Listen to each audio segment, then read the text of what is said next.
বাংলা সাহিত্যের কিছু গল্প নিয়ে আমার এক বিশেষ নিবেদন স্তুতি। আপনারা শুনছেন স্তুতি, আমি সৌরভ বেজ আজ নিয়ে এসেছি আপনাদের জন্য একটি নতুন গল্প রাজশেখর বসুর লেখা উৎকোচ তত্ত্ব। রাজশেখর বসুর জন্ম 16ই মার্চ 1880 নদিয়া জেলার উলাবীরনগর। মৃত্যু 27 এপ্রিল 1960। পিতার নাম চন্দ্রশেখর, রসায়নশাস্ত্রে এম.এ, পরীক্ষায় প্রথম। আচার্য প্রফুল্লচন্দ্র রায়ের আহ্বানে বেঙ্গল কেমিক্যালে যোগ দেন। আমৃত্যু এই সংস্থার সঙ্গে যোগ ছিল। চলন্থিকা নামের বাংলা অভিধান সংকলন তার অক্ষয় কীর্তি। 1935 খ্রিস্টাব্দে গঠিত কলকাতা বিশ্ববিদ্যালয়ের বানান সমিতির তিনি সভাপতি ছিলেন। এছাড়া পশ্চিমবঙ্গ সরকার 1948-এ যে পরিভাষা সংসদ গঠন করেন তারও সভাপতি পদে প্রীত হন তিনি। রবীন্দ্র পুরস্কার, আকাদেমি পুরস্কার সহ নানা সম্মান এবং পদ্মভূষণ উপাধি অর্জন করেছিলেন। একদিকে যেমন পরশুরাম, ছদ্মনামে গড্ডলিকা, কজ্জলি, হনুমানের স্বপ্ন ইত্যাদি রসসাহিত্য সৃষ্টি করেছেন। অন্যদিকে তেমনি স্বনামে বাল্মীকি রামায়ণ এবং ব্যাসদেবের মহাভারতের বাংলা সারানুবাদ, মেঘদূতের বঙ্গানুবাদ এবং লঘুগুরু, বিচিত্রা, কুটির শিল্প, ভারতের খনিজ প্রভৃতি গ্রন্থ রচনা করেছেন। উৎকোচ তত্ত্ব রাজশেখর বসুর বিচিন্তা গ্রন্থ থেকে গৃহীত। শুরু হচ্ছে আজকের গল্প উৎকোচ তত্ত্ব। লোকনাথ পাল জেলা জজ, অতি ধর্মভীরু খুঁতখুঁতে লোক। তিনি সর্বদা ভয়ে থাকেন পাছে ধূর্ত লোকে তাকে দিয়ে কোনো অন্যায় কাজ করিয়ে নেয়। 6 মাস করেই তাকে অবসর নিতে হবে, জজেয়তির শেষ পর্যন্ত যাতে দুর্নীতির লেশমাত্র তাকে স্পর্শ না করে সে সম্বন্ধে তিনি খুব সতর্ক। উৎকোচ তত্ত্ব বিষয়ক একটি গ্রন্থ রচনার ইচ্ছা তার আছে, সময় পেলেই তার জন্যে তিনি একটি খাতায় নোট লিখে রাখেন। আজ রবিবার, অবসর আছে। সকালবেলা একতলায় তার অফিস ঘরে বসে লোকনাথ নোট লিখছেন। কৌটিল্য বলেছেন, মাছ কখন জল খায় আর রাজপুরুষ কখন ঘুষ নেয়, তা জানা হয় না। কিন্তু একটি কথা তিনি বলেননি, ঘুষগ্রাহী অনেক ক্ষেত্রে নিজেই বুঝতে পারে না যে সে ঘুষ নিচ্ছে। পাপ সবসময় স্থূলরূপে দৃষ্টিগোচর হয় না, অনেক সময় সূক্ষ্ম বা সূক্ষ্মাতিসূক্ষ্মরূপে দেখা দেয়, তখন তার স্বরূপ চেনা বড়ই কঠিন। স্পষ্ট ঘুষ, প্রচ্ছন্ন ঘুষ আর নিষ্কাম উপহার এদের প্রভেদ নির্ণয় সকল ক্ষেত্রে করা যায় না। মনে করুন, রামবাবু একজন উচ্চপদস্থ লোক, তার অফিসে একটি ভালো চাকরি খালি আছে। যোগ্যতম প্রার্থীকেই মনোনীত করা তার কর্তব্য। শ্যামবাবুর জামাই একজন প্রার্থী, যথানিয়মে দরখাস্ত করেছে। শ্যামবাবু রামবাবুকে বললেন, আপনার হাতেই তো সব, দয়া করে আমার জামাইকে সিলেক্ট করবেন, 1000 টাকা দিচ্ছি, বহাল হয়ে গেলে আরো 1000 দেব। এ হলো অতি স্থূল ঘুষ, নির্লজ্জ, পাকা ঘুষখোর কিংবা দুর্বলচিত্ত লোভী ভিন্ন কেউ নিতে রাজি হয় না। অথবা মনে করুন, রামবাবুর সঙ্গে শ্যামবাবুর ঘনিষ্ঠ পরিচয় আছে। এক হাঁড়ি সন্দেশ এনে শ্যামবাবু বললেন, কাশী থেকে আমার মা এনেছেন, খেও। আমার জামাইকে তো তুমি দেখেছ, অতি ভালো ছোকরা। তার দরখাস্তটা একটু বিবেচনা করে দেখো ভাই, তোমাকে আর বেশি কি বলবো। এও স্থূল ঘুষ, যদিও পরিমাণে তুচ্ছ। কিন্তু ধরুন কোনো অনুরোধ না করে শ্যামবাবু এক গোছা গোলাপ ফুল দিয়ে বললেন, আমাদের মধুপুরের বাগানে হয়েছে। সূক্ষ্ম ঘুষ, এর ফল নিতান্ত অনিশ্চিত, তবে নিরাপদ জেনেই শ্যামবাবু দিতে সাহস করেছেন। আশা করেন এতেই রামবাবুর মন ভিজবে। আবার মনে করুন, রামবাবুর মেয়ের অসুখ, শ্যামবাবুর স্ত্রী এসে দিনরাত সেবা করলেন, অসুখও সারল। এক্ষেত্রে তার স্ত্রীর সেবা অনুচ্চারিত অনুরোধ অর্থাৎ অতি সূক্ষ্ম ঘুষ হতে পারে, অথবা নিঃস্বার্থ পরোপকারও হতে পারে, স্থির করা সোজা নয়। রামবাবু যদি দৃঢ়চিত্ত সাধুপুরুষ হন তবে শ্যামের জামাইয়ের প্রতি কিছুমাত্র পক্ষপাত করবেন না, তবে অন্যভাবে অবশ্যই কৃতজ্ঞতা জানাবেন। কিন্তু রামবাবু যদি বন্ধুবৎসল কোমল প্রকৃতির লোক হন তবে শ্যামৃগৃহিণীর সেবা হয়তো জ্ঞাতসারে বা অজ্ঞাতসারে তাকে প্রভাবিত করবে। এছাড়া বাৎসয় ঘুষ আছে যার আর্থিক মূল্য নেই, অর্থাৎ খোসামত বা প্রশংসা। নিপুণভাবে প্রয়োগ করলে বুদ্ধিমান সাধুলোকও এর দ্বারা প্রভাবিত হয়। লোকনাথের নোট লেখায় বাধা পড়ল। দরজা ঠেলে এক বৃদ্ধ ভদ্রলোক ঘরে এসে বললেন, কেমন আছো লোকনাথ বাবাজি, অনেক কাল তোমাদের দেখি দিন। সে কি, চিনতে পারছো না? আরে আমি হলুম তোমাদের মোহিত পিসেমশাই, বেহালার মোহিত সমজদার। কই রে, পারুল কোথা আছিস, এদিকে আয় নামা। হাঁকডাক শুনে লোকনাথ গৃহিণী পারুলবালা এলেন। আগন্তুক লোকটিকে চিনতে তারও কিছু দেরি হলো। তারপর মনে পড়লে প্রণাম করে বললেন, মোহিত পিসেমশাই এসেছেন। ও কি ভাগ্যি। অগত্যা লোকনাথও একটা নমস্কার করলেন। মোহিত সমজদার হাঁক দিলেন, রামচন, জিনিসগুলো এখানে নিয়ে আয় বাবা। মোহিতবাবুর অনুচর বাইরে অপেক্ষা করছিল, এখন ঘরে এসে মনিবের সামনে 4টে বান্ডিল রাখল। একটা কার্ডবোর্ড বাক্স পারুলবালার হাতে দিয়ে মোহিতবাবু বললেন, আসল কাশ্মীরি শাল তোর জন্যে এনেছি, দেখ তোর পছন্দ হয় কিনা। শাল দেখে পারুলবালা আহ্লাদে গদ হয়ে বললেন, চমৎকার, অতি সুন্দর। মোহিতবাবু বললেন, লোকনাথ বাবাজি, তোমার তো কোনো শখই নেই, শুধু বই আর বই। তাই একটা ওয়ালানোট কাঠের কিতাব দান মানে বুক র্যাক এনেছি। আর এই বাক্সটায় কয়েক গজ কাশ্মীরি তাফতা আছে, একটা শাড়ি আর গোটা 2 ব্লাউজ হতে পারবে। আর এই চুবড়িটায় কিছু মেওয়া আছে, পেস্তা বাদাম, আখরোট কিশমিশ মোনাক্কা এই সব। কুণ্ঠিত হয়ে লোকনাথ বললেন, আহা কেন এত সব এনেছেন, এ যে বিস্তর টাকার জিনিস। না না, এসব দেবেন না। মোহিতবাবু বললেন, আরে খরচ করলেই তো টাকা সার্থক হয়। তোমরা আমার স্নেহপাত্র, তোমাদের দিয়ে যদি আমার তৃপ্তি হয় তবে দেব না কেন, তোমরাই বা নেবে না কেন। পারুলবালা বললেন, নেব বই কি পিসেমশাই, আপনার স্নেহের দান মাথায় করে নেব। তারপর, এখন কোথা থেকে আসা হলো? দিল্লি থেকে। পিসিমাকে আনলেন না কেন? তিনি আর ছেলে মেয়েরা সব ভালো আছেন তো? সব ভালো। তাদের একদিন নিশ্চয় আনবো।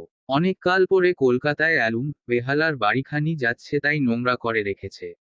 একটু গোছানো হয়ে যাক, তারপর তোর পিসিকে নিয়ে একদিন আসবো। না না না না না, চাটা কিচ্ছু নয়, আমার এখন মরবার ফুরসত নেই, নানা জায়গায় ঘুরতে হবে। আজ চললুম। ঝড়ের মতন এলুম আর গেলুম, তাই না? কিছু মনে করো না তোমরা, সুবিধে মতন আবার একদিন আসবো। পারুলবালাকে প্রশ্ন করে লোকনাথ জানলেন, মোহিতবাবু তার আসল পিসে নয়, পিসের ভাই। ছেলেবেলায় তার বাপের বাড়িতে আসল পিসের সঙ্গে তার এই ভাইও মাঝে মাঝে আসতেন, সেই সূত্রে পরিচয়। তারপর কালে ভদ্রে তার দেখা পাওয়া যেত। মোহিতবাবু নানা রকম কারবার ফেঁদেছিলেন। কোনোটারই এখন অস্তিত্ব নেই, কিন্তু সেজন্যে তিনি ক্ষতিগ্রস্ত হয়েছেন মনে হয় না। তার অবস্থা ভালোই, বড় লোকের সঙ্গে বন্ধুত্ব আছে। এখন তিনি কি করেন জানা নেই। লোকনাথ তার অফিস ঘরে বসে ভাবতে লাগলেন। মামার শালা পিসের ভাই, তার সঙ্গে সম্পর্ক নাই। মোহিতবাবুর স্নেহ হঠাৎ উথলে উঠল কেন? বহুকাল আগে লোকনাথ তার শ্বশুরবাড়িতে এই কৃত্রিম পিসেমশাইটিকে দেখে থাকবেন, কিন্তু এখন মনে পড়ে না। আপাতত মোহিতবাবুর কোনো দোষও ধরা যায় না, তিনি বহুমূল্য উপহার দিয়েছেন কিন্তু কিছুই চাননি। হয়তো দিন 2 পরেই একটা অন্যায় অনুরোধ করে বসবেন। লোকনাথ তার পত্নীকে বললেন, দেখ, তোমার পিসেমশাই এর জিনিসগুলো এখন তুলে রাখো, হয়তো ফেরত দিতে হবে। ওই সব দামি দামি উপহারের জন্যে অস্বস্তি বোধ করছি, তার মতলব বুঝতে পারছি না। পারুলবালা বললেন, মতলব আবার কি, আমাদের ভালোবাসেন তাই দিয়েছেন। উনি তোমার আপন আত্মীয় নন, ওর নিজের ছেলে মেয়েও আছে, তবে হঠাৎ আমাদের ওপর এত স্নেহ হলো কেন? খুঁত ধরা তোমার স্বভাব। থাকলেই বা নিজের ছেলে মেয়ে, পরের ওপর কি টান হতে নেই। পিসেমশাই বড় লোক, উঁচু নজর, তিনি দামি জিনিস উপহার দেবেন তাতে ভাববার কি আছে? তোমাকে তো ঘুষ দেননি। যাই হোক, তুমি এখন ওগুলো ব্যবহার করো না।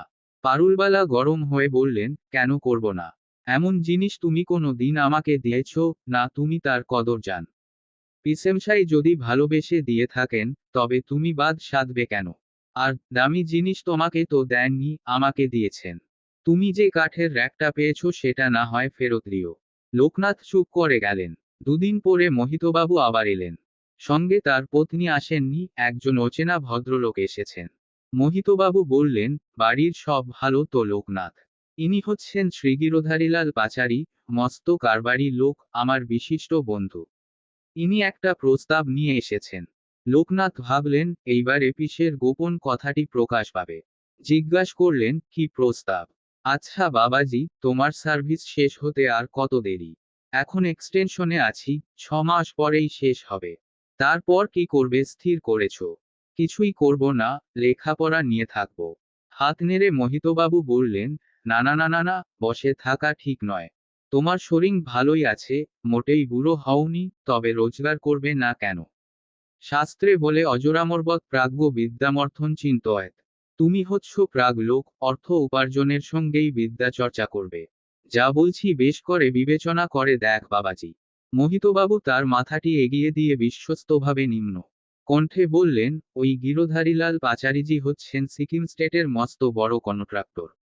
পশম কম্বল কাঠ মৃগনাভি বড় এলাচ চিরেতা মাখন ঘি এই সব জিনিস ওখান থেকে এদিকে চালান দেন, আবার সুতি কাপড় চাল গম তেল চিনি নুন কেরোসিন প্রভৃতি ওখানে সাপ্লাই করেন। সিকিমের আমদানি রপ্তানি এরই হাতে, মহারাজও একে খুব খাতির করেন, নানা বিষয়ে পরামর্শ নেন। মহারাজ একে বলেছেন বলুন না গিরধারীবাবু নিজেই বলুন না। গিরধারী বললেন, শুনুন হুজুর, মহারাজ তার বড় আদালতের জন্যে একজন চিফ জজ চান। ওখানকার লোকদের ওপর তার বিশ্বাস নেই, মনে করেন সবাই ঘুষখোর। ভালো লোকের খোঁজ নেবার ভার আমাকেই দিয়েছেন, তাই আমি মোহিতবাবুকে ধরেছিলাম। এর কাছে শুনেছি আপনি উপযুক্ত লোক, যেমন বিদ্বান বুদ্ধিমান তেমনি ইমানদার সাধুপুরুষ।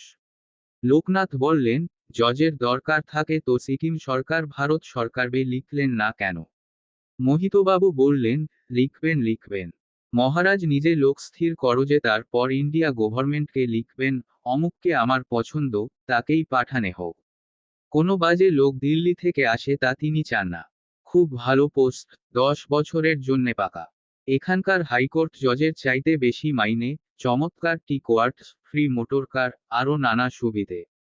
তুমি যদি রাজি হও তবে গিরধারীজি নিজে গিয়ে মহারাজকে বলবেন। লোকনাথ বললেন, আমি না ভেবে বলতে পারি না।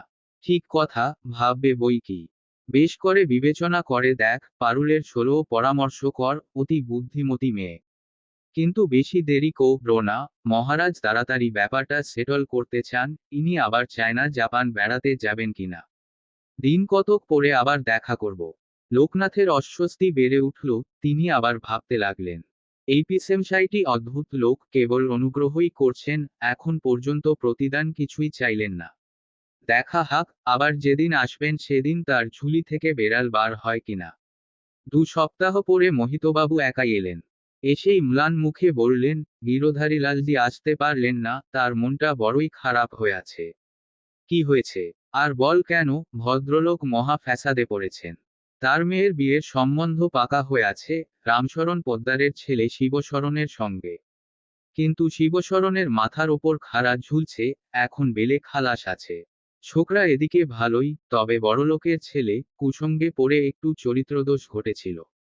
ব্যাপারটা কাগজে পড়ে থাকবে, প্রায় 8 মাস আগেকার ঘটনা। তোবলাওয়ালা লেনে তিতলিবাই নাচোয়ালি থাকত, তার কাছে শিবশরণ যেত, তার 2-4 জন বন্ধুও যেত। দুপুর রাতে তিতলি যখন বেহুশ হয়ে ঘুমুচ্ছিল তখন কোনো লোক তার পিঠে ছোরা মেরে পালিয়ে যায়। তিতলি বেঁচে আছে, কিন্তু খুবই জখম হয়েছে। পুলিশ শিবশরণকেই সন্দেহ করে চালান দেয়। আমাদের সকলেরই আশা ছিল যে শিবশরণ খালাস পাবে, কিন্তু সম্প্রতি ম্যাজিস্ট্রেট তাকে দায়রা সোপর্দ করেছেন। ভাবি জামাইয়ের এই বিপদে গিরধারীলাল পাচারি অত্যন্ত দমে গেছেন, তার মেয়েও কান্নাকাটি করছে। তবে আমি বেশ ভালোই জানি যে ছোকরা একেবারে নির্দোষ, তার কোনো বন্ধুই এ কাজ করে সরে পড়েছে। লোকনাথের মুখ লাল হলো। বললেন, দেখুন, এ সম্বন্ধে আমাকে আর কোনো কথা বলবেন না। সেশনসে আমার কোর্টেই কেসটা আসবে। প্রকাণ্ড জিভ কেটে মোহিতবাবু বললেন, তাই নাকি? না না না না না, তাহলে তোমাকে আর কিছুই বলা চলবে না। তবে গিরধারীর জন্যে আমারও মনটা বড় খারাপ হয়ে আছে। আচ্ছা, মোকদ্দমাটা ভালয় ভালয় চুকে যাক, শিবশরণ খালাস পেলেই গিরধারীবাবু নিশ্চিন্ত হয়ে সিকিম রওনা হবেন। সো বাবাজি, চললুম। 5 দিন পরে লোকনাথ তার অফিস ঘরে বসে কাগজ পড়ছেন, হঠাৎ গিরধারীলাল পাচারি স্মিত মুখে এসে বললেন, নমস্কার হুজুর। লোকনাথ বিরক্ত হয়ে বললেন, দেখুন পাচারিজি, সেদিন মোহিতবাবুর কাছে যা শুনেছি তারপর আপনার সঙ্গে আমি আর কোনো কথা বলতে চাই না। আপনি এখন যান। গিরধারীলাল হাত নেড়ে বললেন, আরে রাম রাম, সেসব কথা আপনি একদম ভুলে যান। রামশরণ আমার কেউ নয়, তার বেটা শিবশরণও কেউ নয়। সে খালাস পাবে কি না পাবে, তাতে আমার কি? কেন, সে তো আপনার ভাবি জামাই। থু, আমার বেটি বলেছে ওই লুচ্চা খুনি আসামিকে সে কিছুতেই বিয়ে করবে না। এখন হুজুর যদি তাকে ফাঁসিতে লটকে দেন তাতে আমার কোনো ওজো নেই। লোকনাথ বললেন, ওই কেস আমার কোর্টে আসবে না, অন্য জজের এজলাসে যাবে। আপনাদের প্রস্তাবের পর আমি আর এই মামলার বিচার করতে পারি না। বড় আফসোসের কথা। বদমাশটাকে হুজুর যদি করা সাজা দিতেন তো বড় ভালো হতো। আচ্ছা, ভগবান সবকুছ মঙ্গলের জন্যেই করেন। তবে আমার বড়ই নুকসান হলো, শিবশরণকে সোনার ঘড়ি, হীরা বসানো কোটের বোতাম, আংটি এইসব দিয়েছিলাম, তা আর ফেরত দেবে না বলেছে। হুজুর যদি ওকে 10 বছর কয়েদ দিতেন তো ঠিক সাজা হতো। ওই মোহিতবাবুর মারফত আরও কিছু খরচ হয়ে গেল। আমাকে যে সব উপহার দিয়েছিলেন তারই জন্যে তো। হে হে, যেতে দিন, যেতে দিন। বলুন না, আপনার কত খরচ পড়েছিল? গিরধারীলাল তার নোটবুক দেখে বললেন, দুটো শাল 1100 টাকা, তাফতা 150 টাকা, কিতাবদান 45 টাকা, মেওয়া 36 টাকা, ট্যাক্সি ও গয়রহ 16 টাকা, মোট 1347 টাকা। আশ্চর্য হয়ে লোকনাথ বললেন, শাল তো একখানা ছিল। বলেন কি? একটা আপনার আর একটা শ্রীমতীজির জন্যে কিনবার কথা। ওই শালা মোহিতবাবু একটা শালের দাম চুরি করেছে। দেখে নেবেন, আমি ওর গলায় পা দিয়ে 550 টাকা আদায় করব। তা করবেন। বাকি 797 টাকার একটা চেক আজ আপনাকে দিচ্ছি, আমার জন্যে আপনার লোকসান হবে না। একটা রসিদ লিখে দিন। গিরধারীলাল যুক্ত কর কপালে ঠেকিয়ে বললেন, অহোহো হুজুর একদম সচ্চা সাধু মহাত্মা আছেন, খুব ভগবান আছেন, আপনার দয়া ভুলব না। সিকিমের চাকরিটাও চাই না। গিরধারীলাল পাচারি সলজ্জ প্রসন্ন মুখে দন্তবিকাশ করে বললেন, হে হে হে। চেক নিয়ে পাচারিজি প্রস্থান করলেন। লোকনাথের গ্লানি দূর হল, তিনি সোৎসাহে উৎকোচ তত্ত্ব রচনায় মনোনিবেশ করলেন। আপনারা শুনছিলেন উৎকোচ তত্ত্ব। রচনা রাজশেখর বসু। গল্প পাঠে সৌরভ বেজ। গল্পটা যদি ভালো লেগে থাকে তবে চ্যানেলটা সাবস্ক্রাইব করে পাশে থাকবেন এবং বন্ধুদের মধ্যে শেয়ার করবেন। আবার একটা নতুন গল্প নিয়ে হাজির হবে স্তুতি।